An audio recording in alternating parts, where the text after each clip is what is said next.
Mega bag alert, mega bag alert, mega bag alert, mega bag alert, mega bag alert, folks. That's right, we got a loaded episode, and yes, we're talking about college football. Balance has been restored, my fellow football junkies. That's right, we got college football and the NFL tomorrow. Yes, yes, finally, the best time of the year is finally here, folks. No more speculations, no more simulations, no more stats from the past 2 or 3 years. Everything has been resetted and prepared for the new season. Okay, so Daron Bland, Jaylen Warren, Goedeke, Hunter Luepke, and Davis Mills all get paid. Texas and Ohio State recap. We got to talk about that because I see a lot of people, they're freaking out. They're burning their Manning jerseys and everything, all right? LSU versus Clemson recap. Has Alabama lost their edge? Cowboys versus Eagles preview and Chargers versus Chiefs preview, okay? All of this and more of the 91st episode of the Football Junkies podcast, all right? I am your host with the most. I am your chief bag row dominance. That's right, chief head of the table, anything and everything related to the bag, rumors to the bag, and more, okay? I am your GM who currently is not on a team right now, but don't you worry about it, all right? Don't you worry about it because guess what? I am all these things and more. But most importantly, the most important thing that you must remember is I am your host, Kale, and you are listening to one of the best football podcasts that you can listen to on a week-to-week, day-to-day basis. So guess what? On 3, 1, 2, 3, let's lock in.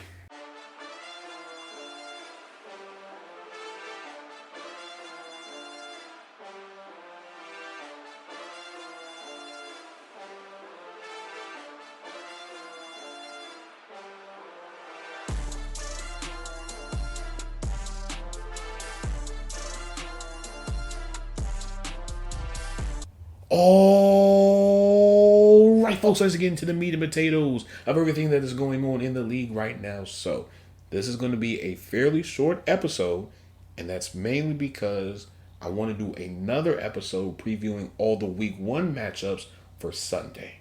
So, any person that's thinking this is going to be long and drawn out, no. I got a whole bunch of episodes that are an hour and 2 hour plus that you can listen to, okay? So let's get into these back alerts, all right? So Daron Bland, corner for the Cowboys, it's a 4-year, $90 million deal, $36.3 million guaranteed at signing, $49.3 million in total guarantees. He gets a $22 million signing bonus and will be making $22.5 million a year. When we look at his stats from this past season, 41 tackles, and he was targeted 46 times and allowed 31 receptions for 334 yards and 4 touchdowns. While I understand Daron Bland is a productive corner, he is not a true number 1 corner. He is not a true lockdown corner, to be specific. When you compare him to a PS2, a Derek Stingley, a Jalen Ramsey, for instance, all of those are true lockdown corners. Daron Bland is more of a risk-taking corner. He's going to give up a lot of yards, but he's also going to get a lot of picks. And the stats back that up. When we look at his stats from 2023 to be specific, he allowed 672 yards, but had 9 picks, but he gave up 6 touchdowns. Now, when you compare him, for instance, to PS2, for instance, right? PS2 was targeted 56 times, allowed 35 receptions for 306 yards, 2 touchdowns, and had 4 picks this past season. When you look at his stats from 2023, he allowed 790 yards, 4 touchdowns, and had 1 pick. When you look at 2022, he allowed 427 yards, 3 touchdowns, but had 2 picks. Now, when you compare him, for instance, to Jalen Ramsey, for instance, Jalen Ramsey gave up 513 yards this past season, 3 touchdowns, but had 2 picks. The year before that, he allowed 269 yards and allowed 2 touchdowns, but had 3 picks. Let's keep this thing going. When you look at, for instance, Derek Stingley, he allowed 444 yards, 5 touchdowns, and had 5 picks. The year before that, he allowed 320 yards and allowed 2 touchdowns, but had 5 picks. You see what I'm getting here? A lot of the higher paid corners are true lockdown corners. Now, are they going to give up some yards? Yes. They're going to get beat a few times. That happens. Everybody loses at least once. But to pay Daron Bland like he's a true number 1 lockdown corner that you can just put him on an island, no safety over top help, that's a little bit of a reach to me personally. But at the same time, the 22.5 could probably be inflated because there's probably a lot of incentives that are probably added into the contract that make the number as big as it is. And that's perfectly fine. But I just wouldn't pay Daron Bland 22.5. I think at best you could probably pay him between, I would say, maybe 18 to maybe 20 million a year. I feel like 20 is my limit. I'm not going over 20 for Daron Bland. But let's keep this thing going. So Jaylen Warren, running back for the Steelers, inks a 2-year, $17.2 million deal. He gets a $5.9 million signing bonus, $12 million guaranteed, and he'll be making $8.6 million a year. When we look at his stats from this past season, 120 attempts for 511 rushing yards, 4.3 rushing yards per carry, 1 rushing touchdown, and 14 rushes of 10 plus yards or more. Now, early into the offseason, I know Jaylen Warren was tendered. So in my mind, I'm thinking, okay, maybe this is a placeholder and then they'll get a deal done fairly quickly. Well, then that didn't happen. And so the offseason went the way that it went. And so in my mind, I'm thinking, okay, they're just going to tender him this year and then just let him be a free agent next year since they drafted Caleb Johnson in this past draft. But for them to give him this type of extension, that lets me know that, one, they still value him on this team. And they realize that he plays a very pivotal role in the run game becoming more consistent and better. Let's be real here, folks.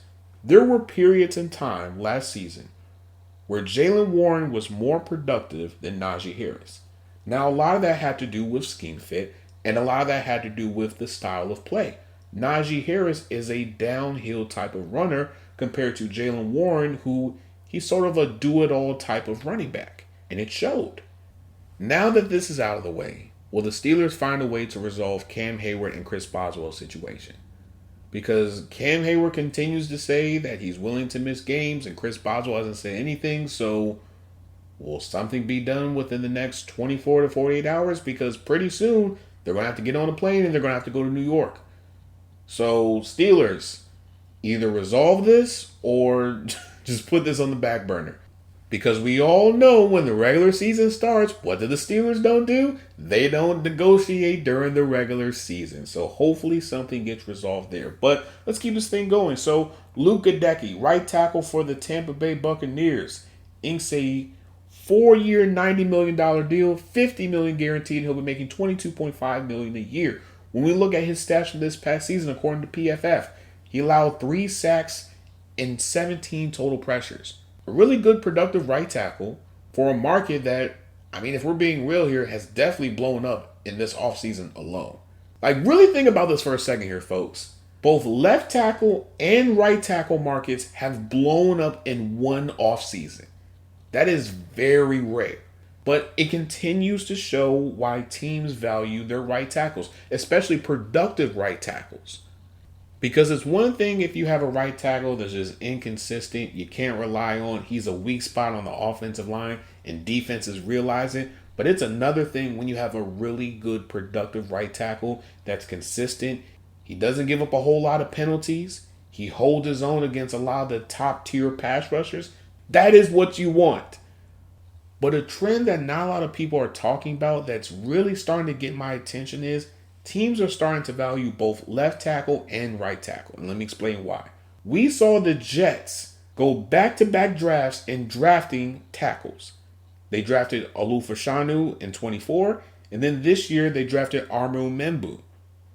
And then with the Buccaneers, they drafted Tristan Wirfs a couple years ago, and then they also drafted Goedeke. We're starting to see a trend where teams are going to say, hey, we value tackles very high, so most likely we're going to have to draft them as a pair, which is fairly unique, but it makes a lot of sense. Because again, like I've said before in previous episodes, college football is producing at least 3 to 7 elite pass rushers every single year. How many offensive linemen, really good, consistent, elite offensive linemen is college producing every single year? Not a lot.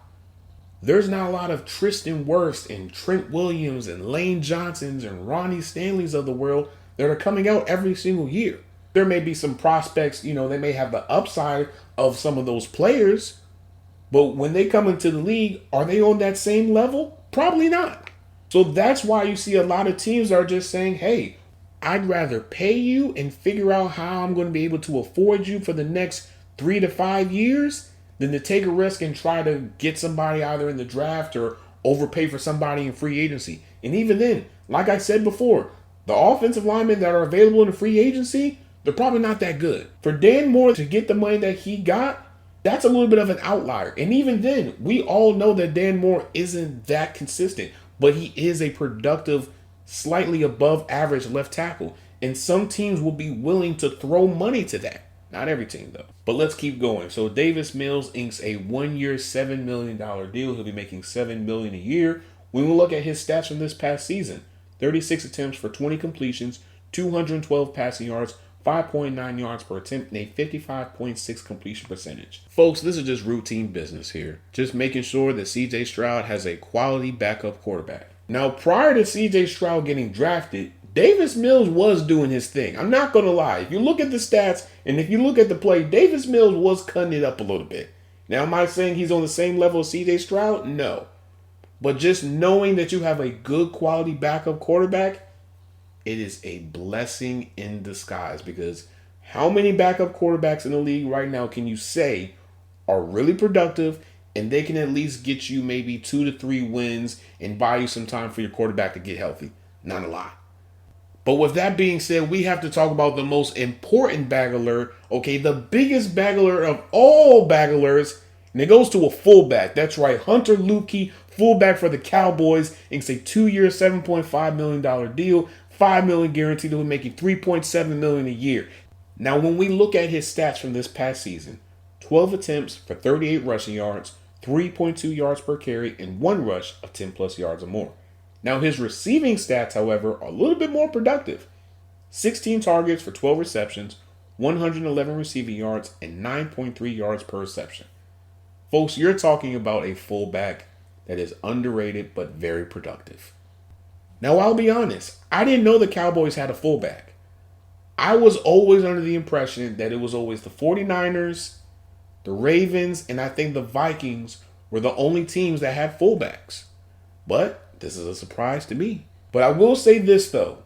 With Brian Schottenheimer being the head coach, is there a chance that Hunter Luepke's role could be expanded just a little bit?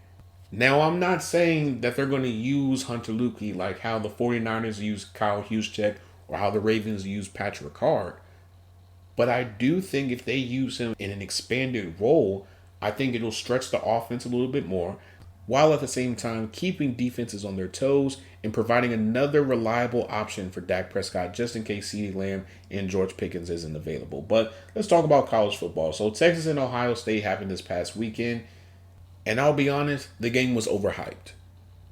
All I kept on seeing leading up to that game was, oh, this is going to be the game of the year for college football. This is going to be one of the games that we're all going to be talking about the next 10 to 15 years from now. Oh, this is going to be a memorable game. Not really. It was actually very forgettable, to be honest. But let's just get into it. So, Archie Manning, 30 attempts for 17 completions, 170 passing yards, an average 5.7 yards, 1 touchdown, 1 pick. Contravian Wesner, 16 carries for 80 rushing yards, an average 5 yards per carry. Parker Livingstone, 2 receptions for 47 receiving yards, an average 23.5 receiving yards per reception, 1 touchdown. Julian Sain, 20 attempts for 13 completions, 126 passing yards. He averaged 6.3 yards and had 1 touchdown. C.J. Donaldson, 19 carries for 67 rushing yards. He averaged 3.5 yards per carry, 1 touchdown. Carnell Tate, 2 receptions for 49 receiving yards. He averaged 24.5 receiving yards per carry and 1 touchdown. Now, here are some of the notes that I took down while I was watching the game. So, in the first quarter, both teams, offense and defensive line, they were just doing their thing. I see a lot of potential with both of their lines. And I know coming into this game, both of them were touted as having some of the better offensive and defensive lines. Now, early into the game, Jeremiah Smith really wasn't doing his thing. He was dropping a lot of passes. I know there was one time he could have easily had a touchdown, but Julian Sain wasn't looking at him, and so he was a little bit irritated about that. But Texas was doing their thing against Jeremiah Smith. Malik Muhammad, keep your eye on him. That's all I'm going to say. But early into the first quarter, Archie was, trying to get a feel for the pace of the game, trying to get his feet wet, just try to become comfortable. Because again, this is going to be his first full season as the starting quarterback for Texas. And both teams were feeling each other out at first in the first quarter, which is perfectly fine. But as the game continued on, Ohio State picked up that, listen, Archie isn't comfortable, so we're just going to attack every single chance we get and prevent them from scoring. And that's essentially what they did. Matt Patricia put on a masterclass when it comes to calling defense. He made that Ohio State defense become relentless against Archie. They never gave him a chance to become comfortable within the game. They never gave Texas a chance to find a little bit of rhythm within the game. They made sure that they shut them down the entire way. Now, going into the second quarter, Texas secondary was definitely focusing on Jeremiah Smith, and rightfully so, because, I mean, he's touted as the number one receiver in all of college football. Now, the run game for Ohio State, I definitely believe it has a lot of potential. I do believe that maybe give it about 3 to 4 weeks, we're going to be talking about them a whole lot. But only time will tell. But there was a point in time where, Archie was showing a lot of his mobility. He was definitely, I would say, mobile enough to where a team could say, hey, we can roll with that. Now, the only thing I will say about Archie, you got to be careful when you run out of bounds, because every time he was running out of bounds, Ohio State made him pay for it. Now, granted, he's a big enough quarterback where he can absorb those hits and he'd sprout up every single time, but that's just something you have to be cautious about. But moving forward, Matt Patricia just continued on with just creating relentless pressure against Archie. And Archie couldn't do anything. Now, before I go any further, let me just say this. For any person that says Archie isn't going to be a good quarterback, just get rid of Archie. There's no need of keeping him with Texas. Relax, okay? I need you to take a deep breath with me.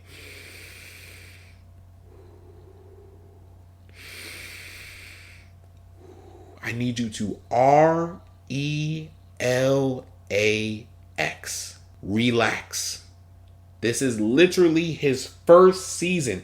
I saw a whole bunch of people on social media trashing Archie Manning in this offense, when in actuality, this is the first time that Archie has had a legitimate chance to play. So it's not going to look pretty at first. He's going to have some bumps and bruises. He's going to have some really good games. He's going to have some really bad games. But guess what? As long as he shows something against the big games, who's really caring? No one. That's what happens when you're going up against Ohio State in Ohio, who just finished winning the national championship. Did you not think this wasn't going to be hostile territory? Did you not think that Texas was just going to walk in and just beat Ohio State? No. Ohio State had everything in their favor. This was Lee Corso's last time doing the college football game day. There was a whole bunch of storylines leading up to this game. So Ohio State had the momentum the entire way. Texas never had a chance, and it showed.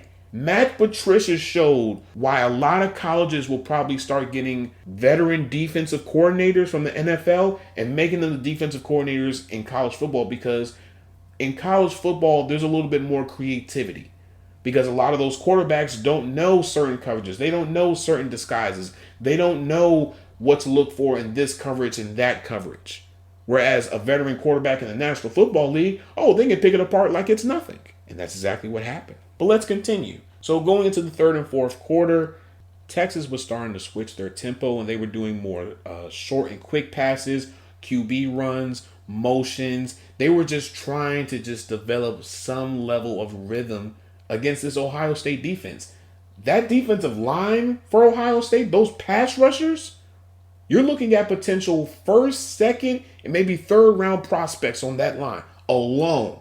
I'm not even talking about Caleb Downs. I'm not talking about the corners. I'm not talking about the linebackers. I'm just talking about that line, because they were relentless in going after Archie, and rightfully so.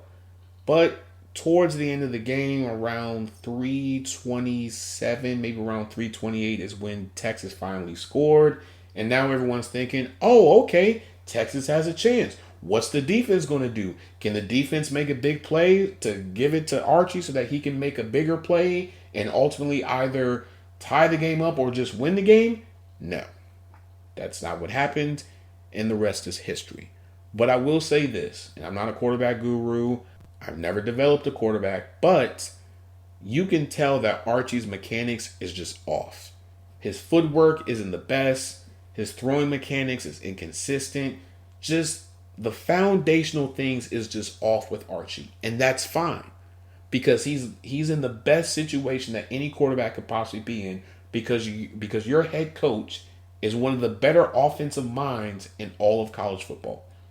So best believe by the time that Archie is ready to declare for the draft, he will be a much more refined prospect than what he is right now.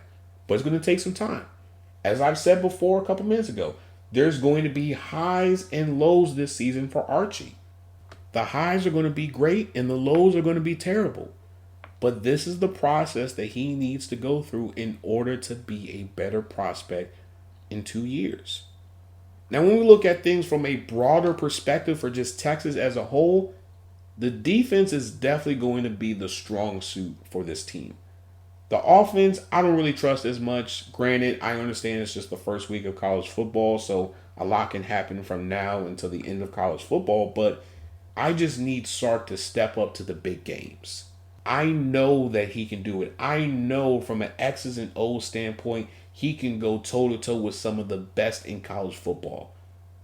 But, bro, you got to do better. That run game, if all else fails, needs to be your fail-safe. It needs to be the red button that you got to break the glass and smash. Because, man, the run game wasn't doing anything this game. The passing game wasn't doing anything. Nothing was happening with this offense. And I understand everyone was saying, well, Texas is the number one team in all of college football. No, not even close. For any person that believes any of those rankings, don't believe those rankings. Because you just saw the number one team in all of college football get crushed by Ohio State. But let's keep this thing going, though, all right? So LSU versus Clemson. Garrett Nussmeier, 38 attempts for 28 completions, 232 passing yards, averaged 6.1 yards, and had 1 touchdown. Caden Durham, 17 carries, 4 rushing yards. He averaged 4.4 yards per carry and had 1 touchdown. Arian Anderson, 6 receptions for 99 receiving yards and averaged 16.5 receiving yards per reception. Cade Klubnik, 38 attempts for 19 completions, 230 passing yards, averaged 6.1 yards and had 1 pick. Adam Randall, 5 carries for 16 rushing yards, averaged 3.2 yards per carry and had 1 touchdown. Brian Wesco, 4 receptions for 66 receiving yards and averaged 16.5 receiving yards per reception. So a couple things. Clemson's defensive line is going to be talking about a whole lot more than Cade Klubnik. That defensive line, I can make a strong case, has probably 3 to 5 first rounders on that line alone. I'm not even talking about AJ Terrell's brother that's on Clemson. I'm not talking about any other position. Just that defensive line, Peter Woods, TJ Parker, just to name a few, they are going to be top 10, top 15 picks. I guarantee it. But between Garrett Nussmeier and Cade Klubnik, I feel like Nussmeier showed a lot more than what Cade Klubnik. I feel like personally Garrett Nussmeier was in control the entire game. He didn't flinch not once. And I think that's something that a lot of teams are going to be more interested moving forward into the college football season. Now, am I saying Cade Klubnik is now going to be a second rounder because he had one bad game? No. I still believe he's going to be a first rounder. It's just one bad game. It's not the end of the world, folks. Plus, you're going up against a really good LSU team. I mean, Harold Perkins was doing his thing. The pass rushers on LSU's team, I forgot their names at the moment, but they were doing their thing. Everybody was making plays on LSU. This was a really good back and forth game. And so, am I saying that Clemson is back? No.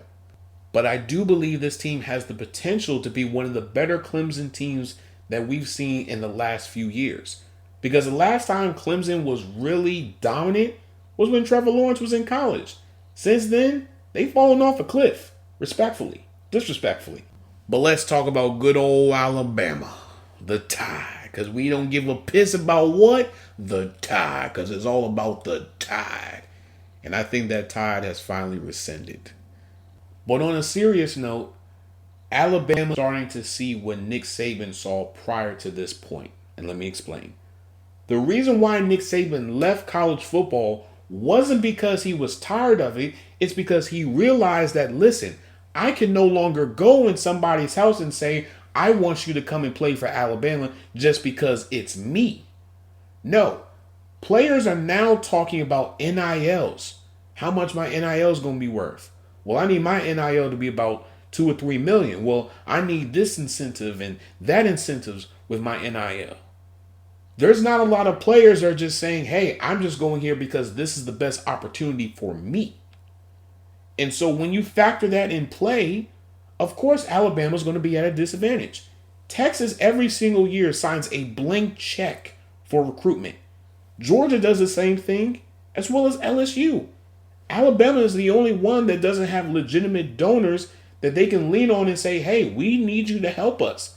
Case in point, that's why Nick Saban went on that rant and took a shot at Deion.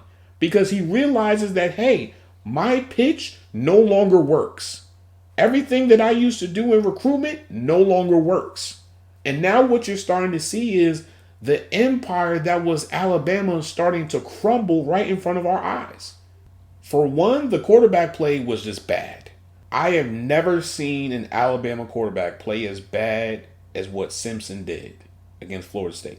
And I'm not discrediting Florida State at all, but I mean, bro, he was just atrocious, especially towards the end of the game. And granted, I understand that we're all used to seeing a Tua or a Bryce Young or Jalen Hurts tier type of quarterback that's leading an Alabama offense, but I don't know about this guy. I want to keep my eye on Alabama, but another thing that needs to be talked about is we have been spoiled by greatness for over 10 plus years. We knew that whoever Alabama was facing, guess what? They were going to put up a fight. They were going to be physical. They were going to be in your face. They were going to be dominant every single drive. And Nick Saban expected that out of all of his players. From being detailed in coverages and route running and blocking schemes to just an overall different coaching presence. Nick Saban held the SEC with an iron fist for over 10 plus years. And now that he's exit stage left, this is all they got to show. And no longer are we talking about Alabama as the team that everyone needs to be fearing. Instead, we need to be talking about Alabama as a team that may need to get a new head coach fairly soon. But we have some breaking news, unfortunate breaking news to be honest, and that is Elijah Vera-Tucker, guard for the Jets, will now miss the entire season with a tricep injury. Damn, that's not good. That's not good at all, folks. Well, this probably could have came at a worser time because everybody's preparing for Sunday. So if you're the Jets, do you have to make a quick move and possibly sign a veteran guard? Or do you trust your backups just to get you through one game and then you can make a further evaluation on what you want to do moving forward? Damn. You hate to see stuff like this because you want to see an even matchup between the Jets and the Steelers. You don't want to see anybody getting hurt or anything, but damn, that hurts. And this is the second tricep injury that Elijah Vera-Tucker has had.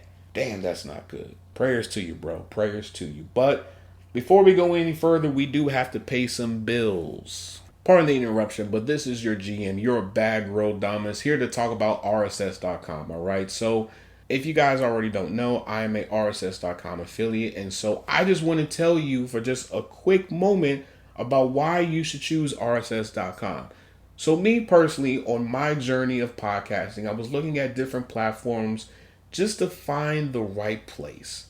And I looked here, I looked there, I looked everywhere, but I checked out RSS.com and it was the best decision I ever made. From low prices to interactive analytics to as well as helping you with your distribution. RSS.com does it all. Not to mention, they just started a Slack channel where you can network and interact with other podcasters and even get some insightful tips on how you can increase your podcast even more.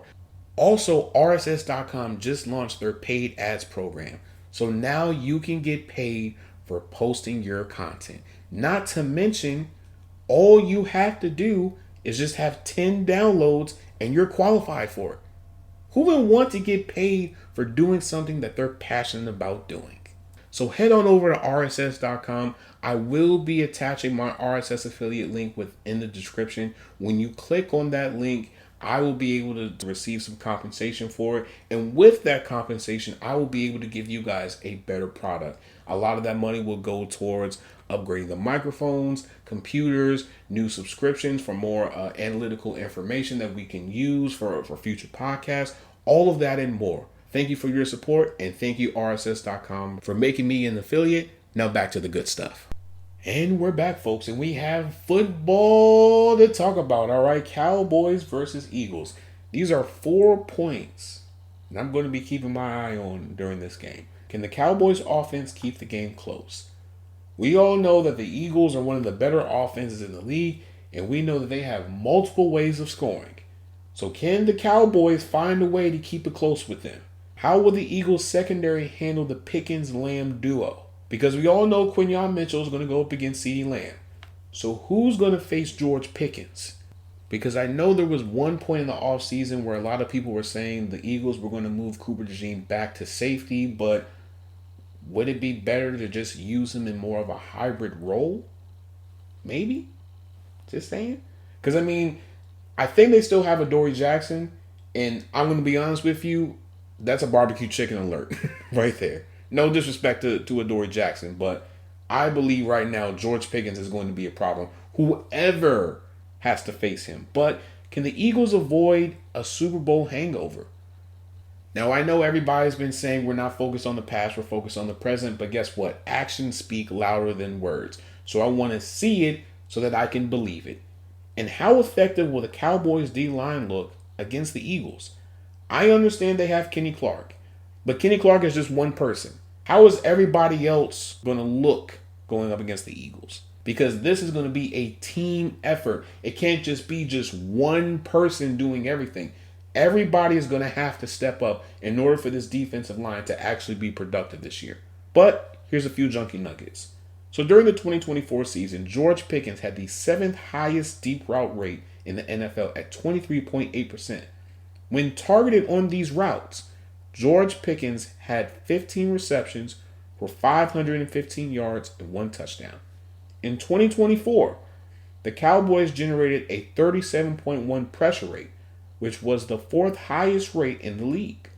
The Eagles allowed opposing offenses to generate explosive plays on 10.7% of their plays, which was the lowest rate in the league. Now, explosive plays are defined by a 10-plus yard run or a 15-plus yard pass, according to NFL Pro. Between the tackles, Saquon Barkley totaled 170 carries for 848 yards, 7 touchdowns, and averaged 5 yards per carry, which was the 5th most in the NFL. If I can make a prediction for this game, I would venture to say Dak Prescott throws for 2 touchdowns, 1 pick, and 300 yards, I would say. Don't hold it against me. Please don't make a bet with what I just said, please. Please don't do that. I would feel so bad if that doesn't happen, okay? But on a serious note, I do think the defense is going to make some plays. I think Trevon Diggs is going to show why he's still one of the better corners in the league. I think Daron Bland is going to do his thing as well. But the question is, will this run defense be a lot better than what it has been the last 3 years? Now, for the Eagles, however, I think Saquon is going to score 2 touchdowns. I think Jalen Hurts is going to throw 1 touchdown. And I think that defense is going to create a lot of pressure on Dak Prescott. But let's talk about the Chargers and Chiefs. So 4 points I'm keeping my eye on for this game. How will Josh Simmons hold up against Khalil Mack? How will the Chargers receiving room go up against the Chiefs? How will Joe Alt look at left tackle? And how different will the Chiefs offense look this year? I've been very critical of the Chiefs offense this offseason because I feel like it's reached a point where it's starting to become stagnant. I understand Travis Kelce is the most reliable weapon for Patrick Mahomes right now. Somebody is going to have to say, hey, I got you. because this offense cannot afford to go down the same road that it did last season. And we all know that a majority of that season, it was the defense that was carrying the team, not the offense. So everybody's going to have to step up. This is going to have to be a group effort. Now, when we shift things over to the Chargers, however, I'm focused on Joe Alt. I want to see how he looks at left tackle. With them losing Rashawn Slater, Justin Herbert isn't going to be comfortable. And there's actually a stat that shows that Justin Herbert actually plays better with Rashawn Slater on the field than off the field. So according to NFL Pro, since 2022, when Rashawn Slater was on the field with Justin Herbert, he averaged 1.4 more air yards per attempt with Rashawn Slater, which is 8.2 air yards per attempt, than without him, which is 6.8 air yards per attempt. The stats don't lie, folks. But moving forward, though, I want to see how this Chargers receiving room is going to do against this Chiefs secondary. Granted, I understand they brought in Keenan Allen. I know they still have Ladd McConkey. I know they have Trey Harris. But is that enough to go toe-to-toe against this Chiefs secondary? Because we all know Spags is going to have them ready. I think Ladd McConkey is going to have a good game. I think Trey Harris is going to have a good game. But I want to see how the Chargers are going to use Keenan Allen. Are they going to use him as a primary X? Are they going to move him around? How are things going to work with him? But here's a few junkie nuggets. So Joe Alt had a 6.9 pressure rate last season, which was the 9th lowest among right tackles and the 6th lowest by a rookie since 2018. Khalil Mack led the Chargers in pressures at 54 and had 13 quick pressures. The Chiefs' outside corners used press coverage on 51.5% on defensive snaps, which was the second highest by any defense since 2018. The Chiefs had the second highest 12 personnel rate last season at 34%, averaging 5.6 yards per play. So expect the Chiefs to be in 12 and 13 personnel a lot during this game. I think they're definitely going to run the ball with Isaiah Pacheco and Kareem Hunt a lot. The Chiefs were one of 6 teams that have 3 players log 100 or more snaps at left tackle last season.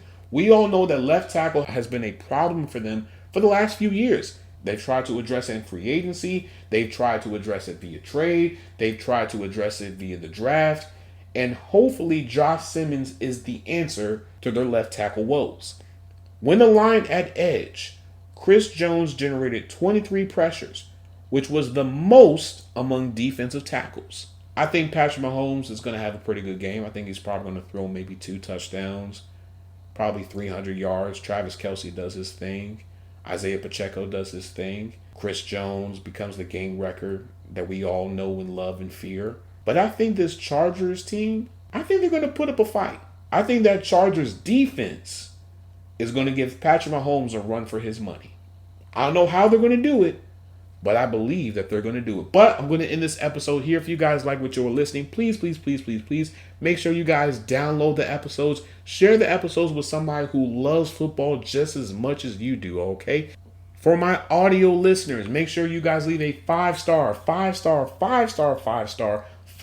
review on anywhere and everywhere that you can listen to podcasts. All right, we are available on Apple Podcasts. We're available on Spotify and a few other places. If you go on rss.com, Football Junkies, there'll be a few other links that'll take you to all the other places that we are available to listen to if you are an audio listener.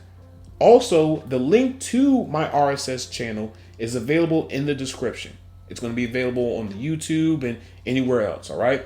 Now, for my YouTube people, make sure you guys like, share, subscribe, turn the notification bell on, leave a comment down below on what you think about these upcoming games. Let me know your thoughts about college football. Should I start talking about more college football matchups? Let me know and I'll do it. When you go on our YouTube page, Football Junkies Pod, there is a link tree. When you click on that link tree, and it'll take you to anywhere and everywhere that we have Football Junkies content, whether it be our TikTok, our Instagram, Blue Sky, X, you name it. All those links is there, as well as our RSS affiliate link if you want to sign up for rss.com. Now, for my TikTok people, Football Junkies Pod, all right? Football Junkies Pod. I want to thank each and every one of you for blowing up my last clip about left tackles. I appreciate you guys so much for it. Stay tuned. I still got more clips. I still got clips from, I think, the storylines for the few other teams that I haven't even finished on, but they will be coming out fairly soon. Stay tuned for that. Now, for my Instagram people, football_junkies pod, all right? Football_junkies pod. Junkies pod is not what?